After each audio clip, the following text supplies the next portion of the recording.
Okay, guys, if there are no questions, we'll plow ahead. Good morning, everybody. Diene chemistry. We can have two different outcomes with a conjugated diene. We can have a 1,2 addition or a 1,4 addition. This is with simple, like HBr, adding HBr to a conjugated diene. So we have the intro there. We looked at the reaction coordinate diagram.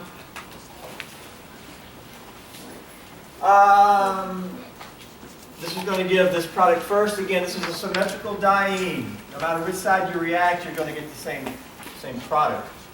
In this example, I reacted over here.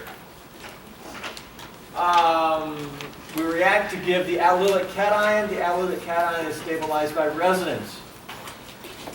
The first product that's formed is the kinetic product. It's formed fastest. It's the first thing that's formed. And if it's cold temperature, this is it. Nothing else happens. You get the 1,2 product. This is one equivalent, okay? We can clarify. One equivalent of HBr. Because this could react again with another equivalent of HBr. Not an alkene. Just one equivalent. Okay, the kinetic product, though. The kinetic product can be converted to the thermodynamic product.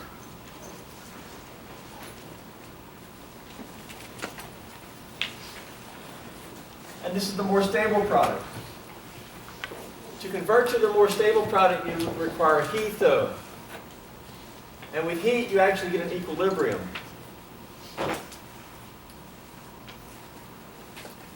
And if you have an equilibrium, then thermodynamics takes control, and the more stable product is favored. And of the two, which is most stable? This one. So with heat, you end up with this product. How do you get the other product from this one? Well, the reaction actually sort of partially reverses. The bromine can come back off. And we will be doing more of this in a week or so.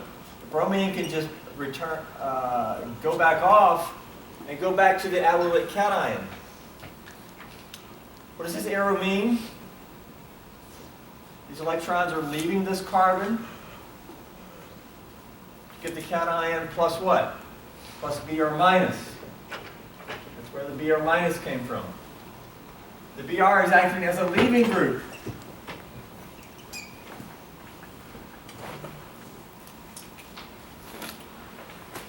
The allylic cation we know is resonance stabilized. At this point, the bromine, the bromide, can just come back and attack again. But when it attacks again, it attacks this carbon. And so we attack here, and that gives this product. This is an equilibrium because it can come off back to here, and it can attack here. So it can go either way. But this is a more stable product, so this side is going to be favored. This can only happen with heat, though. Cold temperature, you get this product. With heat, you then establish an equilibrium, and you get this product. Let's look at the reaction coordinate diagram again. Exactly that.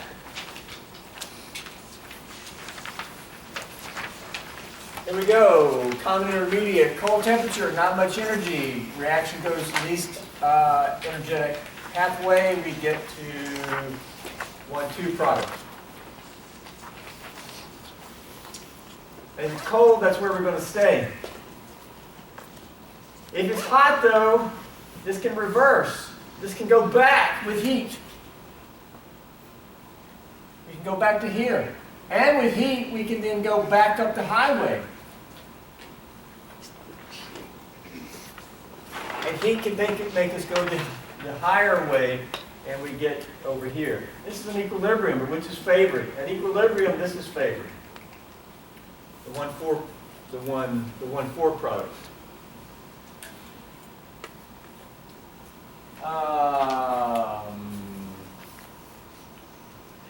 Any questions about this? What have we not covered here? Everybody understand why the 1,2 product is the kinetic product, why the 1,4 product is the thermodynamic product?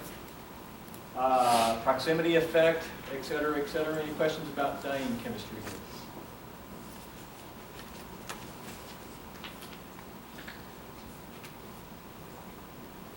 No? I explained it well? Okay.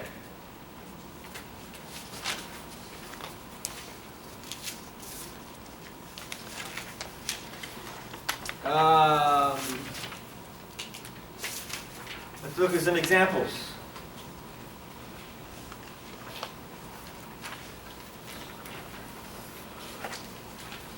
So, majority of the examples you're going to see are going to be non-symmetrical alkenes. Okay, something with some substitution here, some decoration. Here we have a methyl on the 2 carbon. Reacting with HCl, one equivalent, cold temperature. 4 possible addition products shown here. Maybe we can show 10. Of the 4 shown here, though, which one's the product?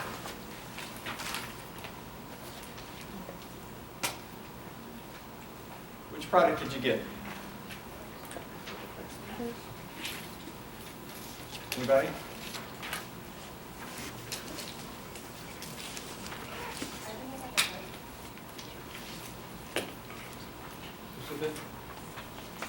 Kim? I think I got the first. You think you got it? Or you got it and you think you're right? I got it, but I don't know the second. Okay.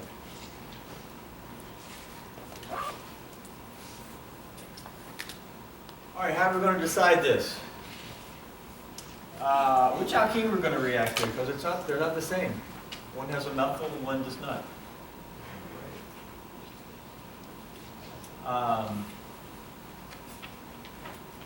Okay, we need to consider both. If this alkene reacts, where are we going to leave cation, right or left? On the left, that's correct. H+, these electrons break like this, and we get boom, boom, boom, boom, boom, H here, cation there. We can do resonance.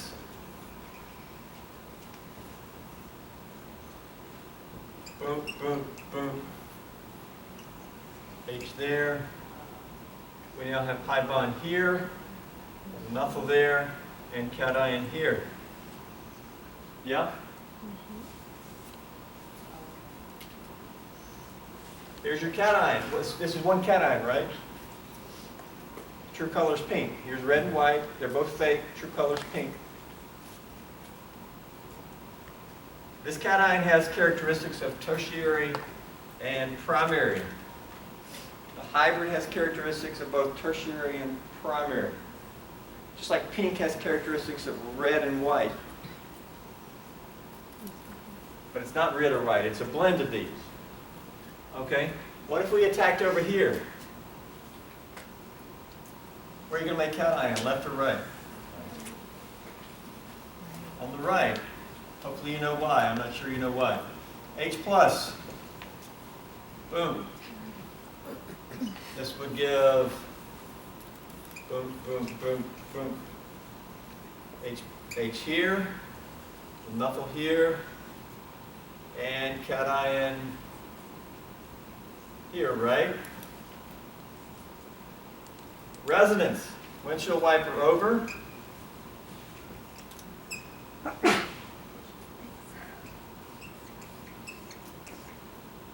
Windshield wiper over here and plus there. Here's this cation.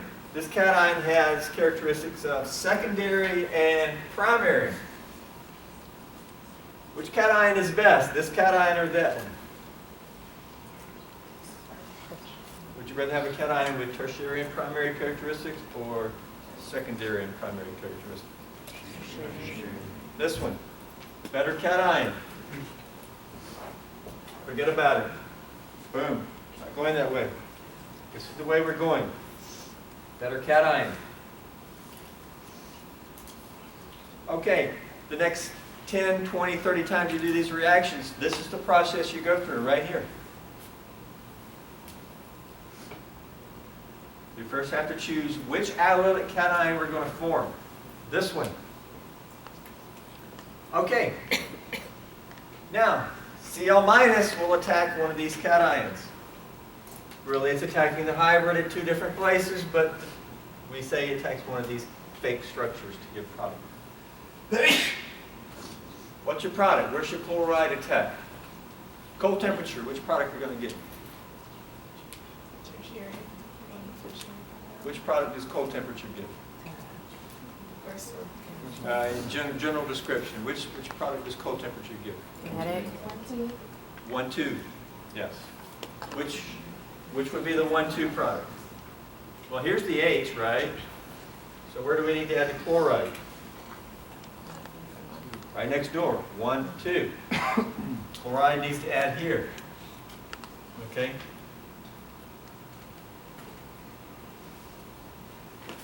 Why does it add here again? Proximity effect. When this attacks the H+, we can consider it ionized. Where's the chloride?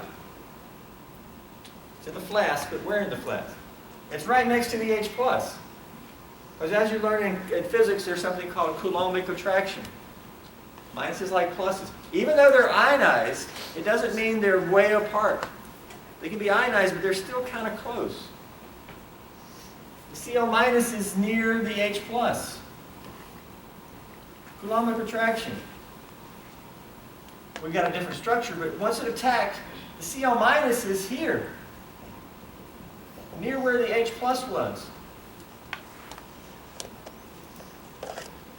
We really need the hybrid, but you got a single structure with plus here and plus here. It's easier for it to attack here. Proximity effect. Transition state leading to the 1, 2 product is lower. That's why we get the 1, 2 product, especially with cold temperature. Which one's the 1, 2 product? Yes, Cam, with the first one. That'd be the product, right? Double bond here, chlorine here, methyl, right? That's just the methyl, right? That H is here. That H is there on the end, right? We'll draw it in. That H is there on the end. The 1, 2 addition. Okay. What are the other 3 products? If you look at it, this is if the chloride added here. Second product. Right? So that's a 1, 4 addition product. Yeah? From this cation, but you would only get that with heat. The other 2, I think, if you look at them, come from reacting this. But we discounted that early on.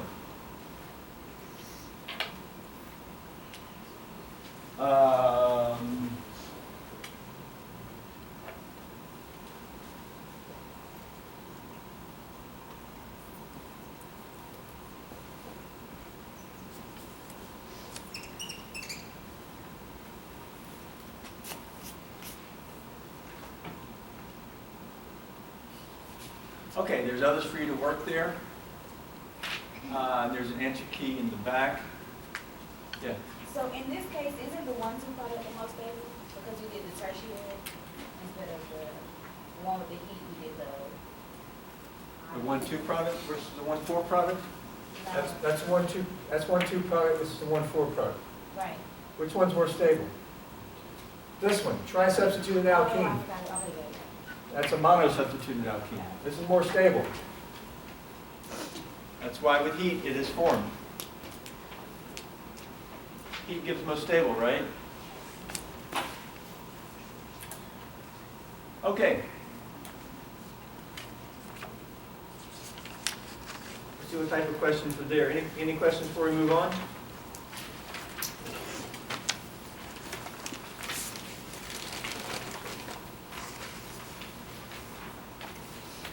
What's the first thing you have to do? You have to decide which alkene am I reacting.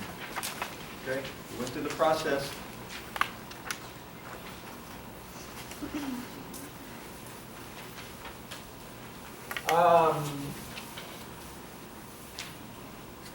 Okay, you may have heard of Laurel and Hardy, but have you heard of Dills and Alder?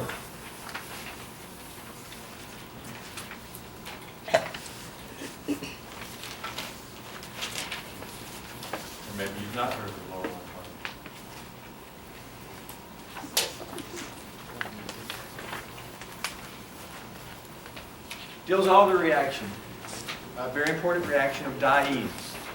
It won Nobel Prize in 1950. Two different chemists, Diels and Alder. One or both were German.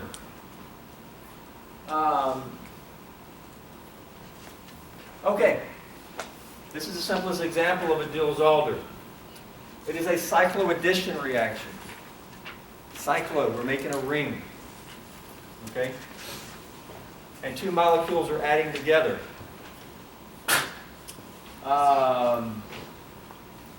One of them is a diene. The other is an alkene.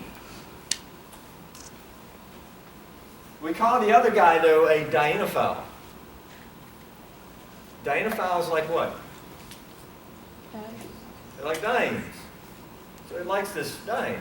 So it gets called a dienophile. Common terminology for that. The alkene is the dienophile. A diene plus an alkene. Okay. What does this give? This reaction gives a cyclohexene, a 6-membered ring with at least one double bond. At least one. Could be more. There could be additional stuff here, but it will at least be a 6-membered ring with at least one alkene. So at least a cyclohexene.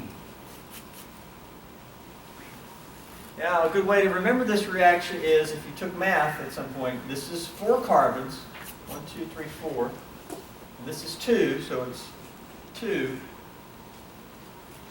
And 4 plus 2 equals 6. Yes, good, very good. Okay, so 4 plus 2 cycloaddition. At some point in your career, you may do a 2 plus 2 cycloaddition. And that gives a what size member ring? That gives a 4, cyclobutane. 2 plus 2. Oh, good. This is a 4 plus 2. 6. Okay? 4 plus 2 cycloaddition, commonly called. We'll eventually look at the mechanism.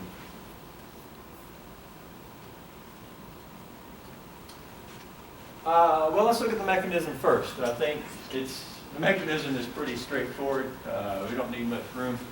I think we can show the below. Okay. The mechanism is, here we go. It's one step. There's no intermediate.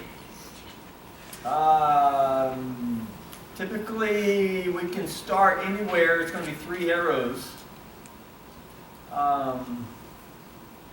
Ultimately, what it is you got p orbitals all over the place. You got 4 p orbitals here. You got 2 p orbitals here.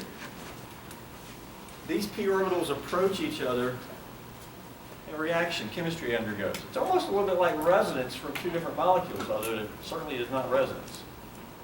But it's p orbitals overlapping. Let's maybe draw that, just theoretically, and look at it. We got p orbitals, right? One electron makes pi bond. One electron makes pi bond, right? There's your your diene, right? And then you have your alkene or your dienophile. One electron makes pi bond.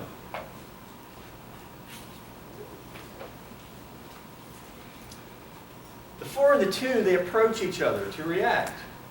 But when they approach, these p orbitals start overlapping, and these p orbitals start overlapping. Again, almost like resonance between 2 different molecules, but it ain't resonance. And that right there is your transition state. And at this point, the electrons just reorganize to move between other atoms. And you end up with bonds between here and here.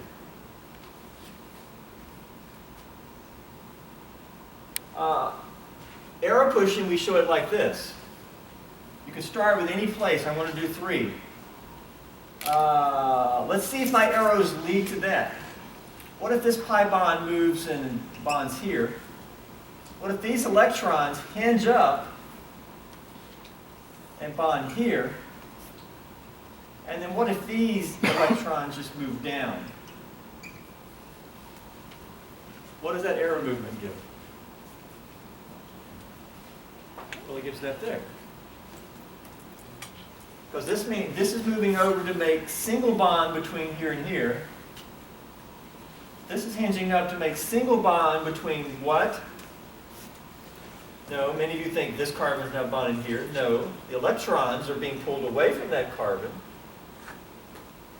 And the top carbon is now bonded. Single bond. But very importantly, what does this third arrow mean? The pi electrons are moving down between these two carbons, but it will still be a pi bond because there's already a sigma bond there. So this moves down to make pi bond between these two. And there you go, there's that pi bond. Again, it all comes through this transition state. This is our classical electron movement for the Diels-Alder 4+2. We could have started with any arrow. I could have started with this and then did the other 2, 3. Okay? Now, your dienophile can be an alkyne. And if we zip this together the same way, boom, boom, boom, right here is a pi bond here, 4+2. But over here, between these two, there's still going to be a pi bond left. There's only one pi bond hinged up, right? If there's a pi bond left, we get a pi bond on both sides. But never fear, that does contain a cyclohexene. Because if you ignore this double bond, it's a cyclohexene with just another pi bond. There's actually a cyclohexadiene. But it does have the minimum. We said it will at least have a cyclohexene. Boom, boom. So your dienophile can also be an alkyne. Okay, this reaction was very important in the mid-century because early on in organic chemistry, it was always very difficult to make carbon-carbon bonds. Much easier early on to make carbon like nitrogen, carbon-sulfur, carbon-oxygen. Those bonds were easier to make because you had more polarity and more basic chemistry you could do. Very difficult to get two plain carbons to react. But this reaction that came along formed a lot of carbon-carbon bonds. Well, they formed new. But really, you're also able to make these rings, which were historically hard to make, especially all carbons. Again, carbon doesn't have a lone pair. It's typically not acidic, so you can't make anions. And making these rings became very important. And then, for example, a lot of biological compounds have rings like this, like cholesterol. And then a lot of derivatives of cholesterol, hormones. So it's very important in the mid-century, and it led to Nobel Prize.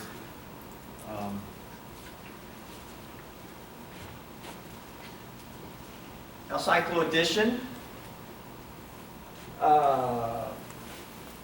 Probably went down, the mechanism down there, but we're good.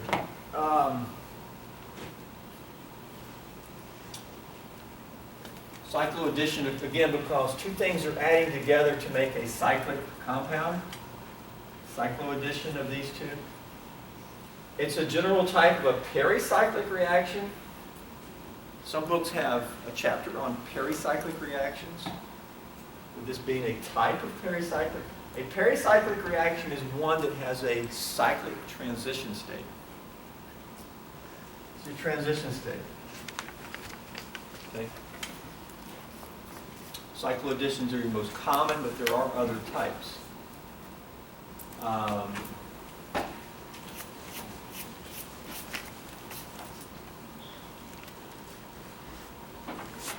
Okay, let's look at example dienes.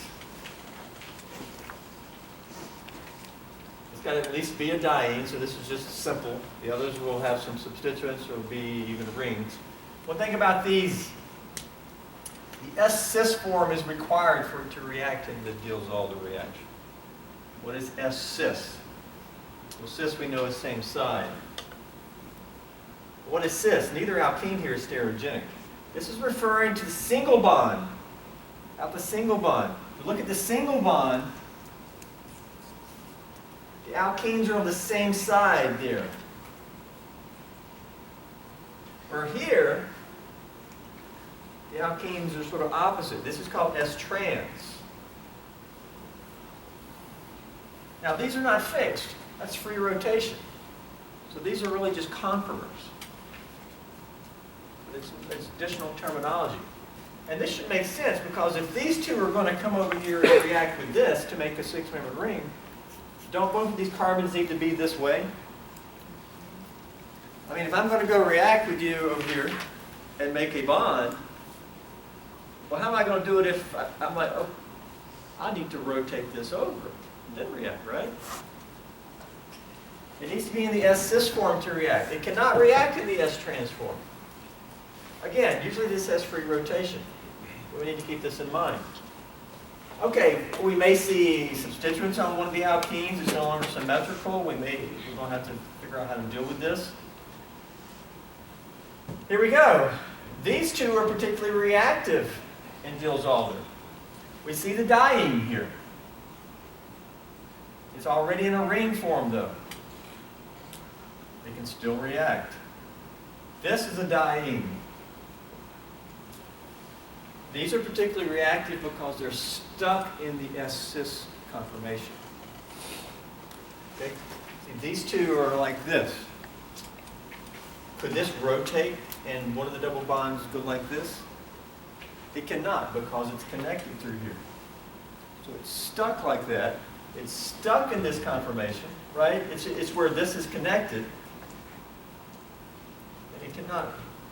Because it's always in the S conformation, S-cis, these tend to be more reactive than Diels-Alder. Over here, this thing is rotating back and forth. And this actually may be the preferred conformation. So it's like, okay, get it in gear. You know, you need to rotate so we can react here. You know, it's a little slow. This one's already ready to go. These react faster. Make sense? Okay, let's look at the dienophile, which is your alkene.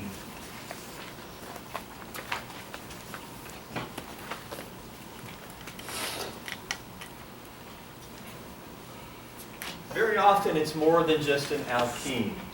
You can do Diels-Alder with just plain alkene, but it's more common to have substituents. And substituents are usually electron withdrawing substituents. Like a carbonyl or a nitrile. These are carbonyl groups with esters. Okay? And the withdrawing nature of these groups, okay, this is a triple bond, right? And the nitrogen is pulling. All these are pulling away from the alkene. This helps polarize the alkene, and it makes it more reactive. We'll talk about this a little bit more.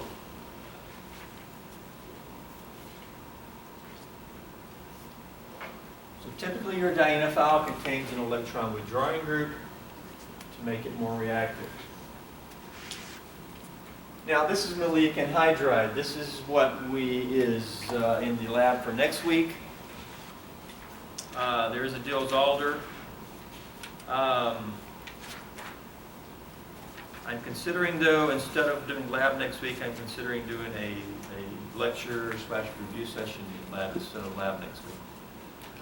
So I'm not sure, though, but don't rush ahead for pre-lab for next week until we clarify. This week in lab, we're doing the hydration of the alkyne, hydration of 1-hexyne, the group project. That's what we're doing this week. By the way, this lab does contain a mass spec portion, and the mass spec, again, covered by video only. Okay. But if you look ahead, this one is next week if we do that lab next week. It's called maleic anhydride.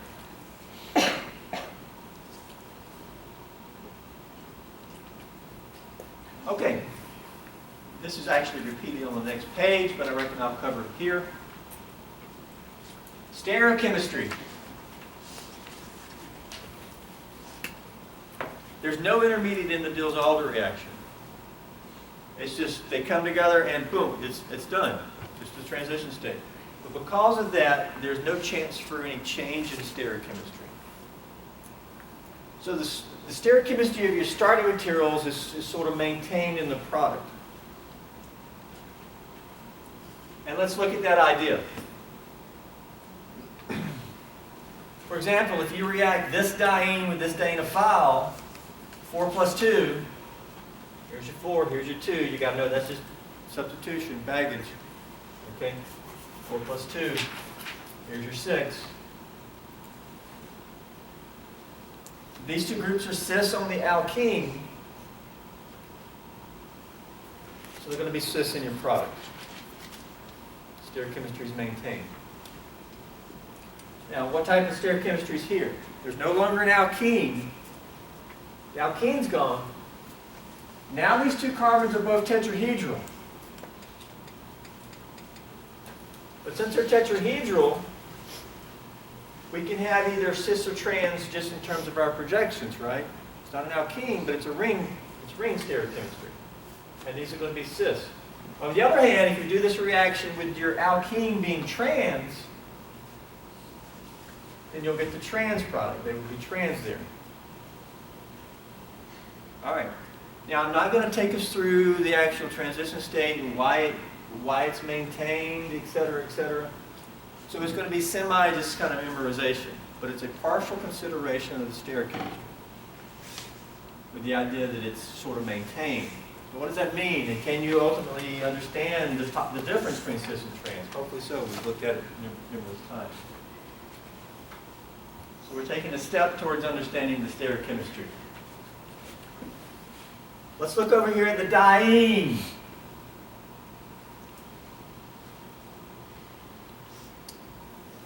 We have stereochemistry of our alkenes. This alkene is trans, which is E, right? Opposite. That alkene is also trans, or E. So they're both E. Now this has no stereochemistry. It's a linear triple bond. We zip this together, boom, boom, boom. Here's our 6-membered ring. We're never going to have a pi bond over there, right? Over here, there's no stereochemistry because that's an alkene. Obviously, these groups have to be this way if those two groups are making a ring that way. There's no stereochemistry here. The stereochemistry in this example is here and here. Two tetrahedral carbons with groups.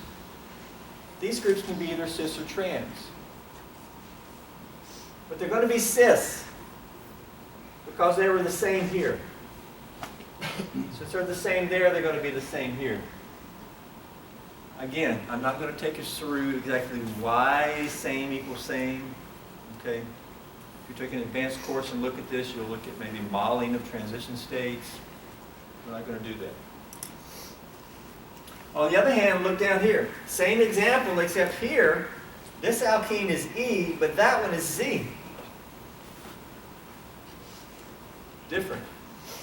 And so when you do this reaction, you're going to get trans for these two groups.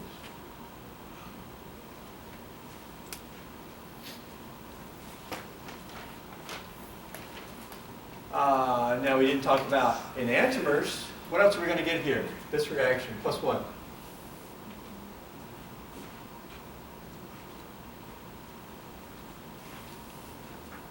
This reaction, we get this plus what? Plus an enantiomer, right? Because this could be dash and that could be bold. Still be trans, but it would be the enantiomer. Up here, plus what? Plus what? No, this compound doesn't have an enantiomer. And plane symmetry. The mirror image is the same thing. No enantiomer there. Thanks for... right? How about here? Plus what? No. Product 1 and 3 are not chiral. Right? We know that determine chirality from finding Waldo? If it ain't chiral, there ain't no such thing as an enantiomer. But this is. So that one would be an enantiomer. Why do we get enantiomers? We actually didn't talk about it near the end of stereochemistry. But if your starting materials are not optically active, your product can't be either. These are not optically active. But that would be if it was in only form. It's not the only form. You also get the enantiomer. And altogether, it's racemic. And racemic mixtures are not optically active. So, this is not optically active. The product mixture is not optically active. Can't be. If you ever take non-optically active starting materials and make something that's optically active, please let me know. We will make millions of dollars. And Nobel Prize. But that will never happen.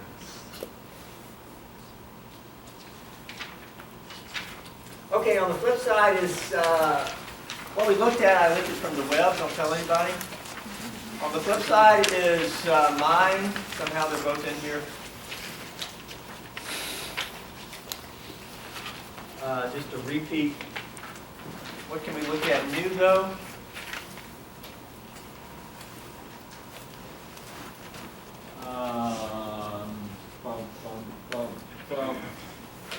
You can give a product for this reaction here. Why don't you do that on your own? Just looking to give a product here. One thing about this is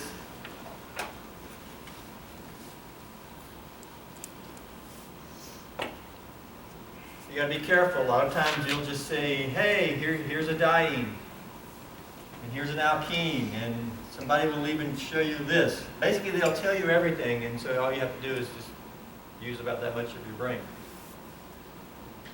This screams Diels-Alder. 4 plus 2, 6. I've got it drawn in an S-cis form. Okay. What if you were just given this? It's still a Diels-Alder. It's still a diene and a dienephile. But the diene is not drawn like this.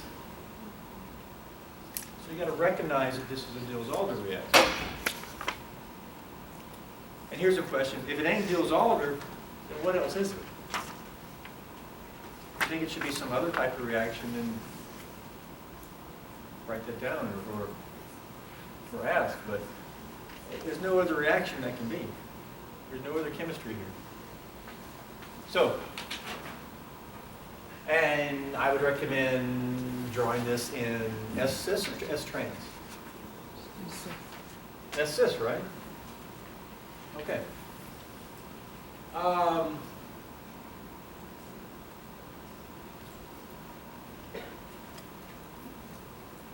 Let's look at these down here. Let's look at cyclic dienes. Still have 4 plus 2. Can be 6. What's this product going to look like?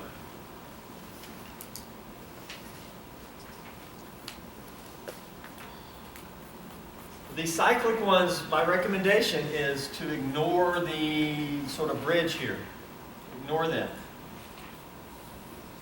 4 plus 2. Zip it together. Give 6.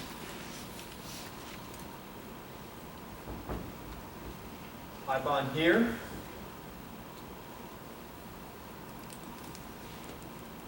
Cyano group here.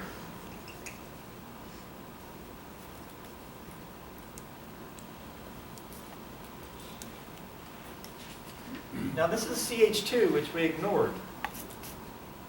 The CH2 is between carbons 1 and 4. And that's 5 and 6. CH2 between 1 and 4.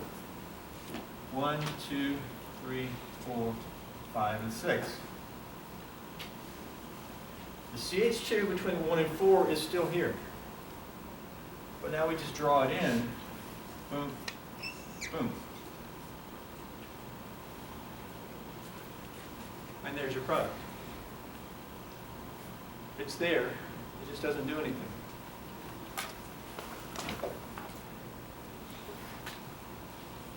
Now, there's no relative stereochemistry like we did above. Because above, all we did was we looked at relative here and here. But there's not another group there. So there's no relative here. Yes, this is chiral. There may be other chiral carbons, but that's it. There's no stereochemistry like we looked above.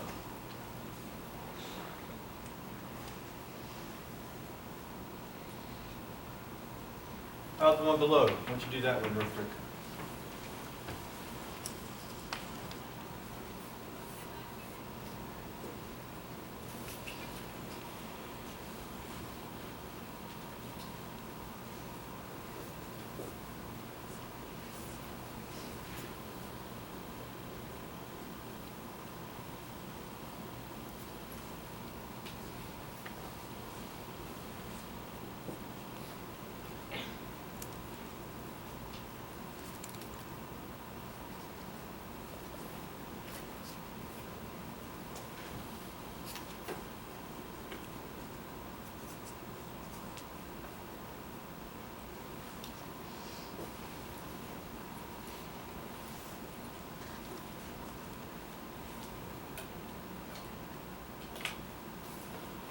Got it?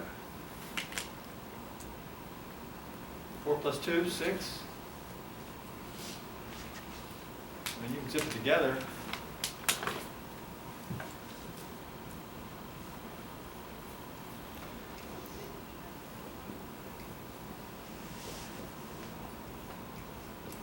I'll draw that out. That's condensed, but it's an ester. And then double bond here, right? Means zip, zip, zip. Boom, double bond here. Oxygen there between 1 and 4. And so this is going to be oxygen.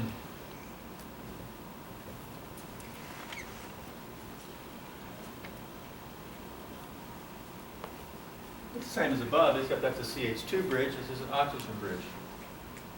By the way, this is called furan. It's an aromatic compound you'll see in organic 2. Furan. Question? Is there stereochem compared to the carbon, like that thing that sticks out in the oxygen? No, there is, but not that we've gone over. Relative here to here, we did not go over. We only went over if you got relative here or relative here. So if I'm not talking about stereochemistry, it does not include up there. The next one may, top right over there. But almost by default, it has to be what we're going to show. By the way, furan.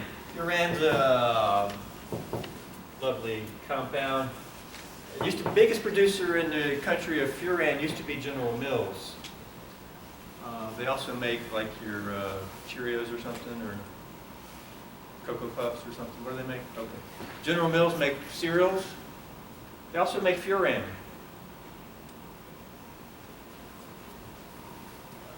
All right.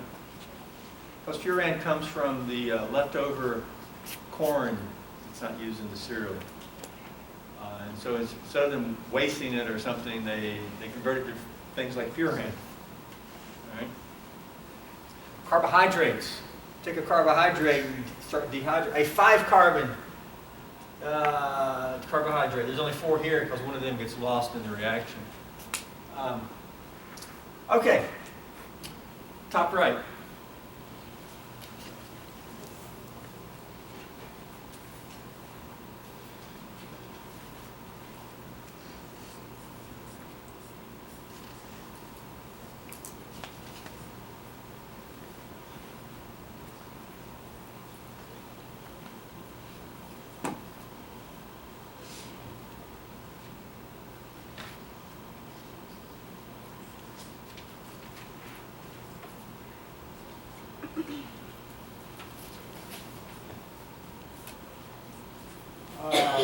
Boom, boom, boom.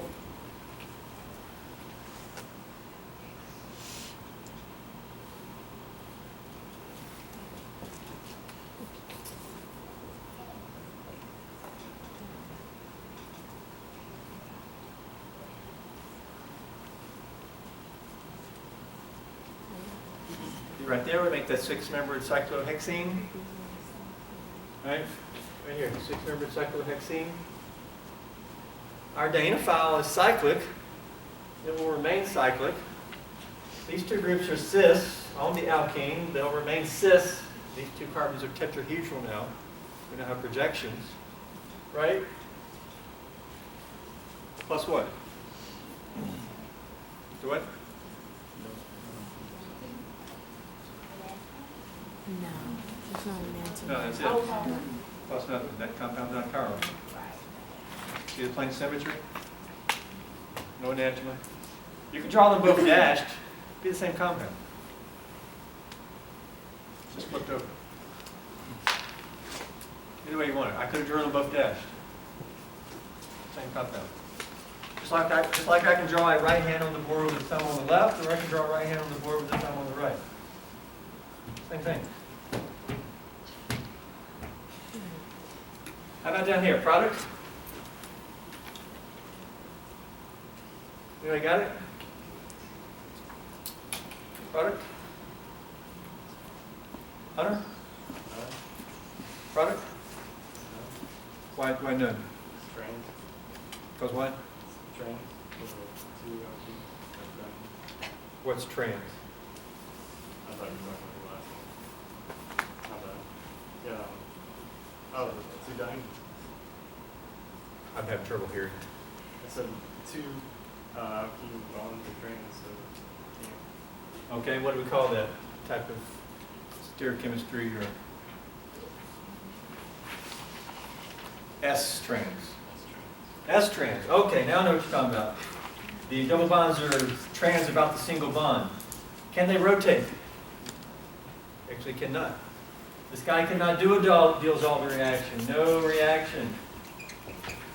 That molecule is stuck in the S trans form. Cannot rotate. Yeah? Make sense? Retro Diels-Alder. Then we got to move to regiochemistry, resonance. You can also do retro Diels-Alders.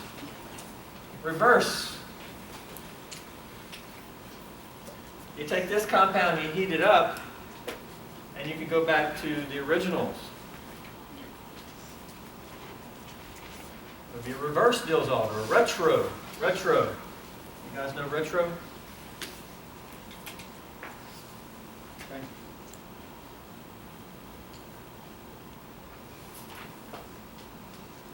Can we draw some arrows to get to that? What if these electrons move here?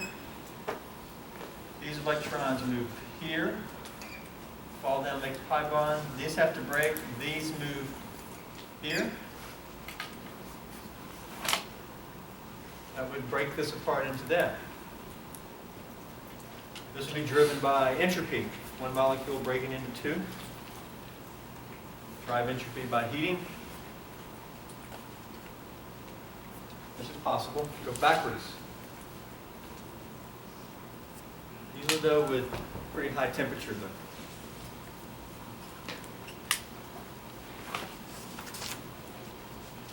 Everybody see the electron movement? Okay. Last thing with Diels-Alder is regiochemistry.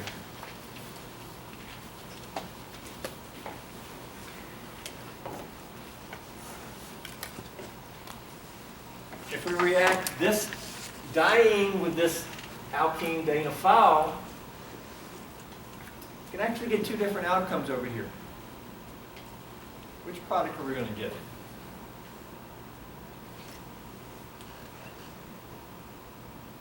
That is, when this thing zips together, is it going to zip together like this, or should we turn this over and have the O-methyl up there, methoxy up there, and have it zip together like this? Because if this zips together like this, the carbon with the substituents will be next door to each other. But if it zips together like this, the carbon with the substituents will not be next door to each other. So this gives which one? This gives this, right? 1. But this gives this, right? That is, how is this going to be oriented? Or you could say, how is that going to be oriented? Because we could flip this over and it would eventually be like that. But we're going to focus over here, because this is the thing we're going to look at to make the decision.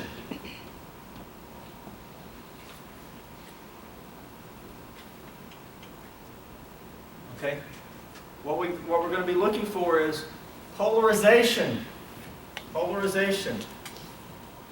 We're going to be looking for partial positive over here and partial negative over here. And once we find these two sites are going to bond together.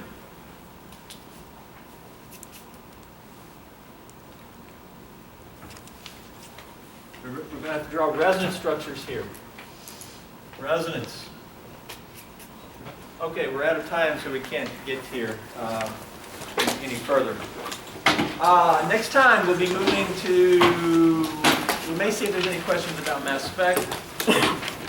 There'll be a new handout. We'll be getting into substitution reactions. Please check the SILT daily outline.